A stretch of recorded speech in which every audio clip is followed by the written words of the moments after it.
This bat has a tongue so long that when it is not using it, part of that tongue reaches back into its rib cage. The animal is the tube-lipped nectar bat, a tiny bat from the Andean cloud forests, and its tongue can stretch to about 8.5 centimeters. That does not sound huge until you remember the bat's body is only about 5.5 centimeters long. Relative to its body, this is like a person carrying a tongue longer than they are tall. And the strangest part is not just that the tongue extends that far, it is where the bat puts it when dinner is over. A normal mammal tongue sits in the mouth and anchors near the throat. This bat's tongue does something much stranger. It runs backward through the neck, passes down into the chest, and rests in a special sleeve of tissue inside the thoracic cavity, near the front of the rib cage. It is not a party trick, it is a key. Somewhere in the night forest, there are flowers shaped like deep, narrow tubes, with nectar hidden so far down that most animals cannot reach it. The tube-lipped nectar bat arrives like a lockpick with wings. Picture the bat first. It is not a giant vampire-looking creature. It is small, dark, soft-furred, and easy to miss in a cloud forest full of wet leaves and hanging moss. Its face is narrow. Its snout is stretched forward. Its lower lip forms a little tube-like funnel, which is part of how the bat got its name. At night, it flies through a world of echoes, scent, and pale flowers. It is looking for sugar, but not sugar sitting out in the open. It is looking for nectar placed at the bottom of living wells. A deep flower is a problem disguised as a reward. The plant produces sweet liquid, but it hides that liquid at the end of a long corolla, the tube formed by the petals. If the nectar were easy to reach, almost anything could take it. A short-tongued visitor could sip the sugar and leave without properly brushing the flower's pollen onto the right part of its body. That would be bad for the plant. Nectar is expensive. It is not a free snack. It is payment for delivery work. The flower needs a visitor that will touch its pollen-bearing parts, fly to another flower, and repeat the contact. So a long tubular flower turns food into a test. Can you reach the bottom? Can you do it while pressing your face and fur against the flower in the right way? For many bats, the answer is no. Nectar-feeding bats already have impressive tongues. Many can lap nectar from flowers with long snouts and specialized mouthparts. But the tube-lipped nectar bat is the outlier. In experiments, related nectar bats could reach only around 4 centimeters into narrow tubes. The tube-lipped nectar bat reached more than twice that depth. Its tongue extended to about 85 millimeters, roughly 150% of its own body length. This is the moment where the animal stops making intuitive sense. A tongue that long should be impossible to store in a tiny skull. There is not enough room in the mouth. There is not enough room under the jaw. There is not enough normal bat head to hide it. Evolution solved that by changing the storage compartment. The tongue is not simply folded in the mouth like a ribbon. It is attached far back. A portion passes through the throat and neck inside a glossal tube, a sleeve that guides it down along the underside of the windpipe. The base of the tongue sits deep in the chest, between the sternum and the heart region.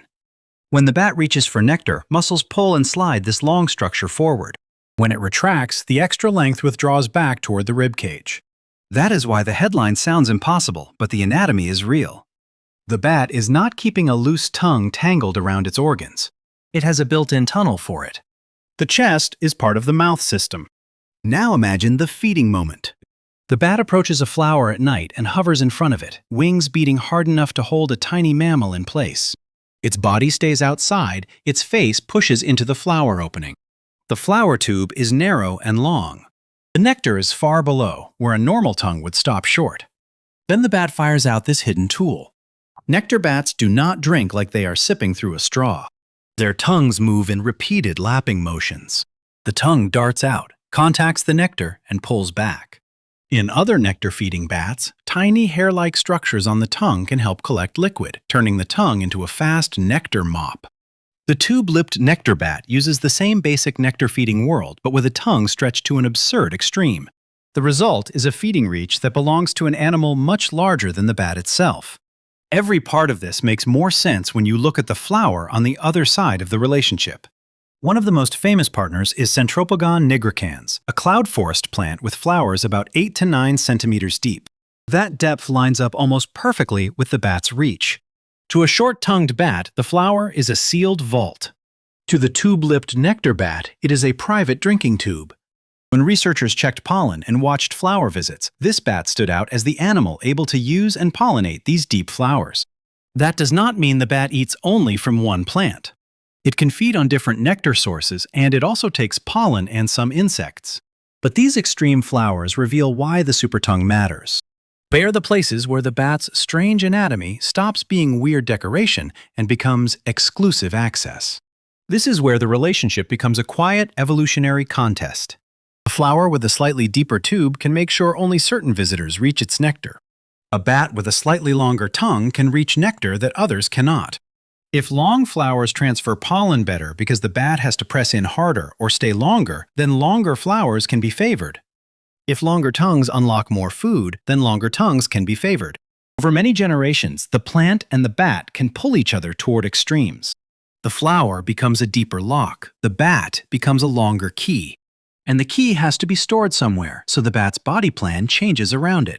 This is the part that feels almost backwards. We usually think of a tongue as a mouth part. For this bat, the tongue is a whole body feature. Its skull, throat, neck, chest, and feeding behavior are all part of the same tool. The bat's face alone cannot explain what it does. You have to follow the anatomy down into the rib cage. It is like finding out that a hummingbird's beak continues behind its shoulders, except this is a mammal, and the hidden extension is muscle and tongue tissue traveling through the body. The cloud forest makes this even more dramatic.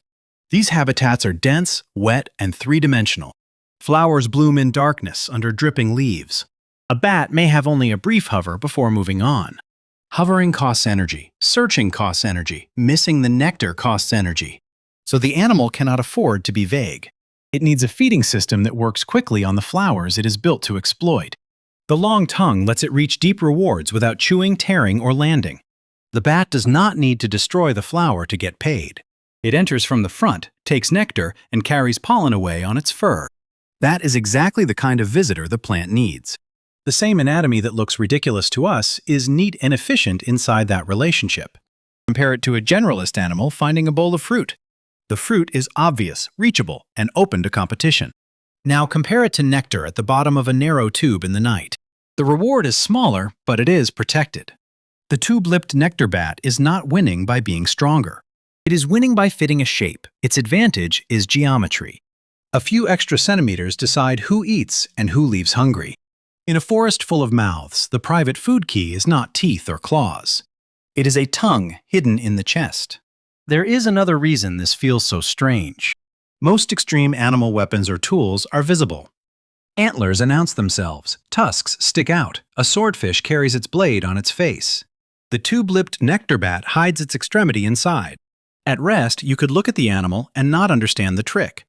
It looks like a small nectar bat with an odd little tube-shaped lip. Then the tongue appears, and suddenly the bat seems to have more body than its body contains. The reveal is not just that the tongue is long. It is that the animal has reorganized itself around a problem most of us never think about: how to reach sugar at the bottom of a flower without being the size of the flower. And it is not alone in the broader idea. Pangolins and anteaters also evolved extraordinary tongues for hard-to-reach food, though their targets are ants and termites rather than nectar. Different animals, different diets, same basic pressure. The meal is hidden in a narrow space, and the winner is the animal that can reach farther. The tube-lipped nectar bat is the nectar version of that solution, compressed into a tiny flying mammal. Its body turns a tongue into a retractable probe, and then hides the extra length where no ordinary tongue is supposed to go. By the end, the ribcage storage no longer feels like a random freak feature. It feels like the only way the design could work. A tongue 1.5 times the body length cannot just sit behind the teeth. A flower 8 or 9 centimeters deep cannot be opened by an average mouth. A bat that feeds at night cannot waste every visit on nectar it cannot reach. So the forest builds a puzzle in 2 living pieces. The flower hides its sugar in a deep tube. The bat stores its answer in its chest. And when the bat hovers in the dark and sends that impossible tongue down into the bloom, it is not doing something unnatural. It is showing exactly how far life will remodel a body for one perfect sip.